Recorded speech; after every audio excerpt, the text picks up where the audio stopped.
नमस्कार दोस्तों, स्वागत है आपका हमारी आज की वीडियो में। दोस्तों, मध्य प्रदेश सरकार ने शासकीय कर्मचारियों को लेकर एक नई सूचना जारी की है। तो चलिए जानते हैं क्या सूचना जारी की है। अब नहीं जाएगी नौकरी, 20 साल बाद होगी पाबंदी खत्म। तो देखते हैं, शासकीय नौकरी में 2 बच्चों की पाबंदी की शर्त 24 साल बाद हटने जा रही है। मध्य प्रदेश सरकार 26 जनवरी 2001 में लागू हुई इस शर्त को जल्द ही खत्म करने वाली है। इसकी लगभग तैयारी हो गई है। जल्द ही इस प्रस्ताव को कैबिनेट में लाया जाएगा। साफ है कि शर्त हटने के बाद यदि नौकरी कर रहे किसी अधिकारी या कर्मचारी का तीसरा बच्चा भी हुआ तो उन्हें नौकरी से बर्खास्त नहीं किया जा सकेगा। मतलब पहले नियम था कि यदि आपके 2 बच्चे हैं तो कोई बात नहीं है, और यदि आपका तीसरा बच्चा हो जाता है तो आपको नौकरी से हाथ धोना पड़ेगा। तो सरकार अब इस सिस्टम को बंद करने वाली है। और बताया कि मंत्रालय सूत्रों का कहना है कि उच्च स्तर से मिले निर्देशों के बाद यह कवायद शुरू हुई है कि तमाम परिस्थितियों का आकलन करने के बाद अब जाकर उच्च स्तर पर यह सहमति बन गई है कि कैबिनेट में ले जाकर इस शर्त को हटा दिया जाए। बताया जा रहा है कि राष्ट्रीय स्वयंसेवक संघ अलग अलग स्तरों पर कई बार राज्य को यह संकेत देता है। मतलब कि सीधा सीधा साफ है कि अब 2 या 3 बच्चे हैं तो आपकी नौकरी नहीं जाएगी। 3 से यदि ज़्यादा बच्चे हैं तो फिर आपकी नौकरी से संकट आ सकता है।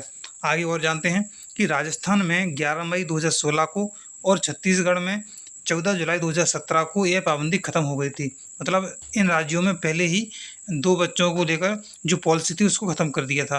अब यहाँ पर 3 बच्चों पर भी नौकरी में लोग काम कर रहे हैं। नई व्यवस्था के तहत तीसरी संतान से जुड़े जितने भी लंबित केस हैं वे स्वतः ही समाप्त हो जाएंगे। मतलब कि नई व्यवस्था यदि जब से लागू हो जाएगी और पिछली व्यवस्था जैसे कि 2 बच्चों वाला केस है, इस पर जितने भी व्यक्तियों का केस चल रहा होगा, जितने भी शासकीय कर्मचारियों का केस चल रहा होगा, तो उनका केस अपने आप ही समाप्त हो जाएगा जब यह नई व्यवस्था चालू हो जाएगी। इसमें एक और समस्या यह है कि वर्ष 2001 के बाद जिन शासकीय कर्मचारियों पर तीसरी संतान को लेके कार्रवाई हो चुकी है, वह नौकरी से बाहर कर दिए हैं। उन मामलों में कोई भी कार्रवाई नहीं होगी। मतलब जो यदि जिसने नौकरी से हट गया है, बर्खास्त हो गया है, अब उसको बहाल नहीं किया जाएगा। मतलब उस पर कोई भी कार्रवाई नहीं की जाएगी। लेकिन जिन व्यक्तियों का केस पेंडिंग में है वह ऑटोमेटिक ख़त्म हो जाएंगे जब यह व्यवस्था लागू हो जाएगी। आगे और जानकारी देखते हैं। अब देखते हैं इस बदलाव से कौन कौन से विभाग सबसे ज़्यादा प्रभावित होने वाले हैं या फिर हो सकते हैं। तो सबसे ज़्यादा शिकायतें आएंगी तो मेडिकल एजुकेशन, हेल्थ, स्कूल शिक्षा और उच्च शिक्षा विभाग से जुड़ी हैं। अनुमान है कि ऐसे मामलों को संख्या 8 से 10 हज़ार के बीच हो सकती है। मेडिकल एजुकेशन की करीब 12 शिकायतें तो सामान्य प्रशासन विभाग तक पहुंच गई हैं, जिन पर फैसला होना है। पूर्व में एक जज तक की नौकरी 2 संतान की पाबंदी की वजह से जा चुकी है। अब हम जानते हैं प्रजनन दर के बारे में कि प्रजनन दर क्या है।